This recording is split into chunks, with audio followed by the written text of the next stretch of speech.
Shaheed and Drew Carter. Bismillah. Yeah, something new. Yeah, open your heart and your ears. My name is Shaheed Tawheed, Scholar Warrior MC is what some people call me. One half of the group, Shaheed and DJ Supreme. So growing up for me, when I realized that hip hop and music was gonna play an integral role in my life, was when my mother used to make me keep a journal. Going to school, I had to write down everything that I did from the beginning of the day to the middle to the end. I hated doing it at first.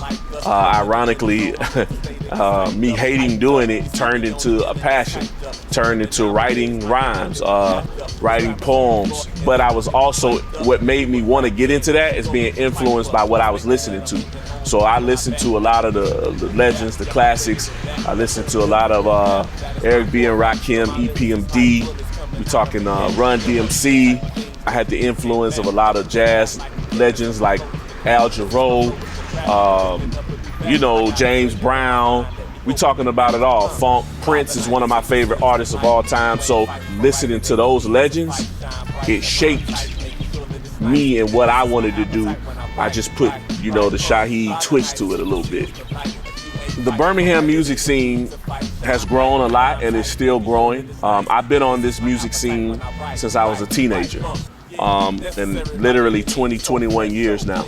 When I started, DJ Supreme had an event called the Eargasm, and it was an event where MCs, B-boys, DJs, and graph writers came together for a night celebrating the arts and the culture of hip-hop. This is where I got my start. This is where I learned to hone my skills and got better.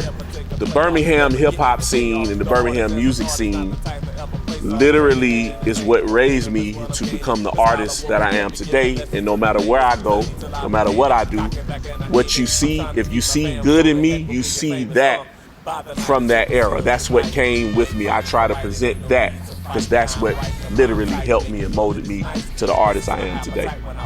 Alabama Public Television did a small documentary on DJ Supreme and I, highlighting our 20 years plus on the Birmingham music scene and traveling the world with the legendary hip-hop group Jurassic 5. We were blessed to go on tour with them 4 different times, touring the UK, Europe, London, Luxembourg, and we did an East Coast tour with them.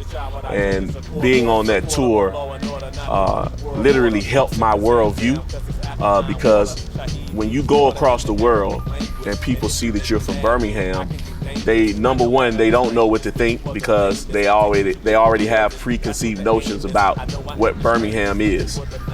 So being able to be embraced by those different crowds across the world, it literally highlighted and helped me become a better artist because now Birmingham has been literally transplanted in a place that is so foreign from it. Birmingham has influenced me in a tremendous way. I mean, we're talking about jazz. I'm a huge jazz fan.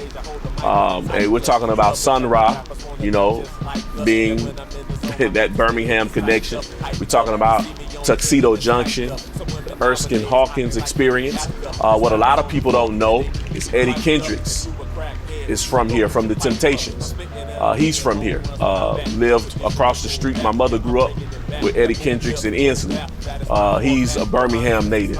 I mean, so musically, Birmingham has a rich legacy just like everywhere else.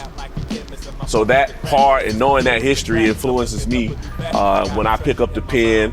When I've been around the world traveling different places overseas, I realize that I am a Birmingham native and a staple, and I have to represent that well. Birmingham is familiar with struggle and progression. A lot of people laid it on the line for us, everyone, not just us, but for everyone, even people, immigrants coming into this country. A lot of what took place for all of that to happen took place in Birmingham.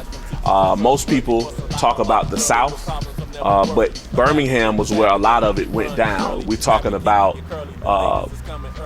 4 beautiful girls being martyred in this city.